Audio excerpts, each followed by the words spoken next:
80% of success is psychology, 20% is the mechanics. And the problem is most people live in their heads. They have their dream, they have their goal, they have the desire, they get hyped up about it, they get fearful about it, and they just don't execute. See, when you are not filling your life with the things that you are capable of doing, then there are gaps in your life.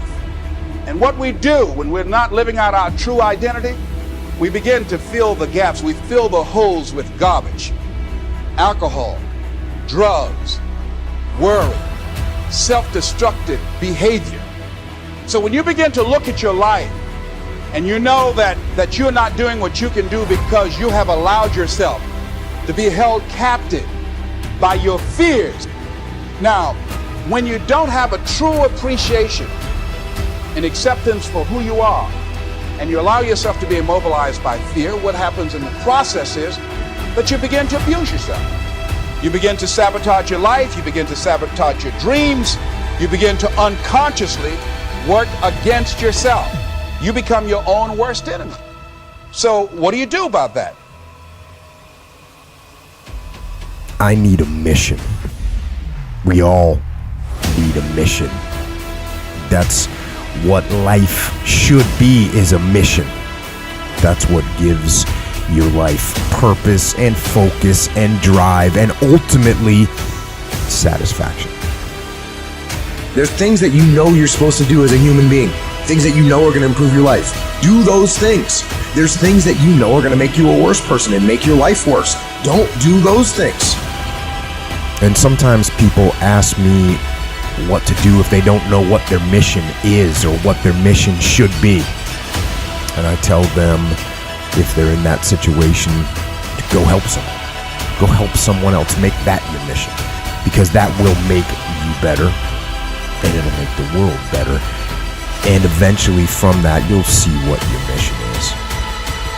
Well, you begin to realize that your dream and your gifts have so much meaning and so much value for you till your hunger for them will give you a special drive.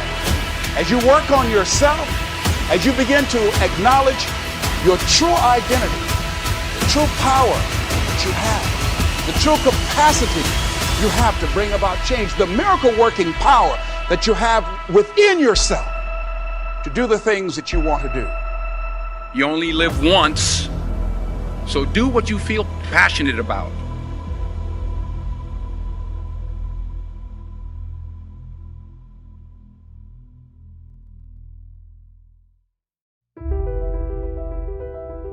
So I'll start with this. Your life is a physical manifestation of the conversation going on in your head. I'm gonna start with that. Can we just speak for like 24 hours on this? I love this. Right. Your life is a physical manifestation of the conversation going on in your head. So if you said nothing but thought everything, your life is going to show up to make your thoughts true. So you have one job. You have one job in your life for you, to make what you think about life true, so that you're not wrong. You don't want to walk around wrong. You want to be right about the life you see. So you're going to work hard to produce the life that you talk about in your mind. Whether that life is no one loves me, I'm all alone. You can be in a group of people and you will think, I'm so alone. And you will feel alone, and things will show up to co-sign your loneliness just because you're looking for that. And so if you start with, I'm gonna say the mind, like the mind is that thing. The mind is the core engine. It starts all things. It shuts all things down. When I start thinking something different, I'm like, hold on, stop. I want to think something. I shut down that behavior. I shut down that outcome. When I birth something, I birth it in my mind. I focus on my mind. I see myself there in my mind. Before I got on with you, I was doing guided visualizations. I'm recording them so people, and I mean, they're juicy. And I'm saying, see yourself here. Because if you can see it, and then the key is evoke the emotion as if you were there. Yep. Right? And that's why people who are sad all the time are sad, because they're thinking of things that make them sad. And then the emotion follows the thought. So I'm gonna say everything starts with your thought, Lewis. But let me just say this. When you speak, You speak your future into the world. You speak your future. Whatever you say, whatever falls off your tongue, when you say I am, right? The unconscious mind says, and you are so. Whatever comes on the other side of that. And so you ask me a hard question, which one is most important? The thought, it starts with the thought. I think the thought is that's where everything originates. And then you add a whole lot of turbo boost to it with your tongue. Most people are not living their dreams because of fear, ladies and gentlemen. I was in Columbus, Ohio yesterday speaking for a particular Ohio department. Young lady named Karen who greeted me, who organized the event. Very talented, very skillful. And she was talking about she wanted to become involved in the consulting business. I said, why aren't you doing it? I said, you have the abilities. I said, you're not here because they like you. You're here because you're doing the job. You're making things happen. And she came up with all kind of ideas, but finally she said, I guess I can't see myself doing it. I guess I'm afraid. Fear, limited vision, and lack of self-esteem is what keep most people doing things they don't want to do. I flew from Columbus, Ohio to Denver, Colorado to a major communications company. And the person that picked me up at the airport told me about the fact that the company was planning on having a major downsizing. And they offered some of the employees there an early retirement, and some of them will earn as much as $300,000. And they said, this is the last time that you can take this offer. If you don't do it when we have the downsizing, you might be among those who will lose their jobs, and all you will get is your severance pay. And only 50% of the people who were eligible to take the $300,000 took it. The others were afraid to take a chance on themselves.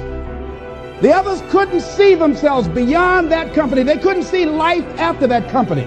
The same reason that people stay in relationships where they're abused or they're unhappy or it's unfulfilling. They can't see themselves beyond that relationship. They can't see themselves enjoying life without that person. They think that this is all that they can do. The same reason that people get stuck at a certain level in life. They can't see things being better for them. And they think that this is it and this is all they deserve. This is all they've ever seen. It's been passed on to them. And they think that this is it for them. Oh no. Everybody experiences extreme stress at some point in their life. I don't care who we are. Something happens outside our control and it hits our life and it knocks us on our tail. It might be a health stress. It could be something with your family. It could be economic, career. It could be something emotional that happened, biochemical. There's so many things. It could be an environmental situation that had nothing to do with you. Every one of us in our lifetime are experiencing extreme stress. And these days, because of the economy and the way we respond to it, the majority of people are experiencing some form of extreme stress, at least according to polls. Stress doesn't come from the facts. Stress comes from the meaning that we give to things. Yes, those things have happened. But the real question is, if we fight what's happened, we've got a problem. We've got to decide, what are we going to do with what's happened in our life? How are we going to take this? How are we going to mold this? How are we going to turn our life around? Because when you come up with a new meaning, you get a new life. And we're going to take a look at something from a different perspective. We're going to ask you this question. What is the single force that controls the quality of your life? If there was one gift our Creator has given us, or the universe, whatever you believe, what is it? What is the one power that you have right now in this moment that can change everything? You have it, I have it, we all have it. This one singular individual power that can change anything in our life, regardless of what's happened to us. And I know you know the answer. The answer is the power of choice. The one thing we have in this world is we can't control the events, but we can choose what to focus on, we can choose what things mean, and we can choose what to do. Those three choices, those three decisions really control our life. It's not so much the conditions of our life that control our destiny as much as the decisions of our life. Try for a second to think about something. Think about your life. And just think about, are there a few decisions? If I were to ask you 2 decisions you made in your life, you know, that if you would have made a different decision, you would have a totally different life. I mean, it may be a life may have been better or may have been worse, I don't know, but you would have a different life. I'm not asking you to buy into the fact that you should have known the answers. I just want you to see the power of a decision. How is your life better today because of the decision you made? Here is something else exciting. It's possible for people of modest means to start a wealth plan. You don't have to be wealthy to have a wealth plan. You don't even have to be healthy to start a health plan. All you have to be is smart. Smart enough to say, hey, I've got the wrong plan, and I'm going to get around someone who has a better plan and make it my plan. So, find some successful people to help you fill out your success plan. Find somebody healthy to get your better health plan going. Find somebody living a unique lifestyle to develop your lifestyle plan. This is called association on purpose, getting around the right people by expanding your circle of influence. I have a really unique friend. I'm always trying to find more ways to spend more time with him. He's the big game hunter, millionaire, businessman, traveler, and in my opinion, one of the world's great philosophers. He has two special gifts among many that make it worth all the time I can possibly spend with him. And those gifts are,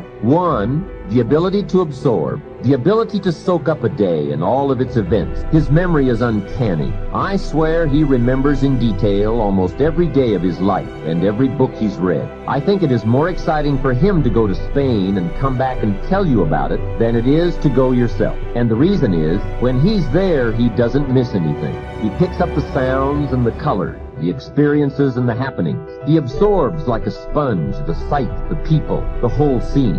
Then he has this second unique gift, the gift of expression. He can put all he saw and touched and felt into word, exciting word. When he talks, you can feel the water lapping on your feet. You can see the color. You can smell the aroma of the flowers and the food. What great gifts to absorb and to express. If I spend a day with him, I get my time's worth. He can put a year into a day's conversation. It leaves you spellbound. He can read a book and with flawless detail give you a capsule version, and more often than not, make it more exciting than if you read the book yourself. From Shakespeare to the Beatles, from Africa to Beverly Hills, he's got it, recorded it, and can express it with spirit and precision. You can imagine what a valuable association this is for me.